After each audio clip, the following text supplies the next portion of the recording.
Hello! Welcome to another fabulous Monday. We are continuing on with the Spanish gown. Today we are making the sleeves. You know, those sleeves. Once upon a time, I was scrolling through Pinterest and found this image, which came from this painting. And then when it came time to make the sleeves for the Spanish gown, I really had no other option. But this also meant that I had to cut holes in my silk, in perfectly good, usable silk. I used my 18-inch ruler and an X-Acto knife to get the cleanest cuts I could.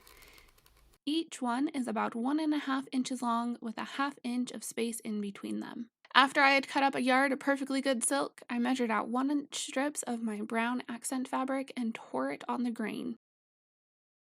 Then I ironed it into a single fold tape. Once all the ironing was done, I sewed the tapes onto the 1/2 inch gaps on the green silk. I ironed the remaining strips again to make them into a double fold tape, in preparation for the weaving process. I attached a safety pin to one side of the strip to act as a needle, and make it easier to weave it through the fabric. The technique I'm doing is similar to those in drawn thread embroidery. You manipulate the two pieces or strands to cross each other and then secure it with the passing thread, or in this case, a strip of contrasting fabric. After a couple of days of manipulating the fabric, it was time to cut out the sleeves. I am using the basic doublet sleeve pattern found in Modern Maker Volume 1. This is my go-to pattern for all my sleeves. At this time, I also cut out the lining from the leftover fabric from the overdress. Once everything was cut, I laid it out, making sure that the right sides were together on both the fashion and the lining layer.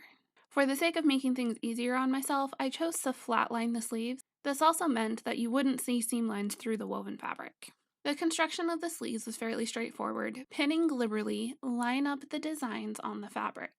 So the inner and outer sleeve seam. Because I didn't pin the woven strips, some of them shifted and came undone during the sewing process. Lesson learned, always pin everything. But this was also an easy fix. I tacked down where the strips had just missed the seam and added length to the other pieces before tacking them down as well. At some point, I also bound the top and bottom of the sleeves with the brown silk. Honestly, I don't know where that footage went. The last step was sewing on the lacing rings, so that way it could be tied to the shoulder strap of the bodice.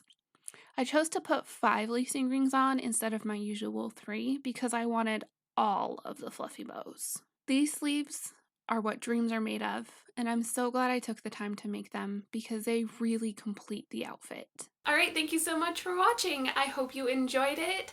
Let me know down in the comments if you did, and didn't they turn out fabulous? Anyway, I will see you guys next week for a new video on Monday. Bye guys!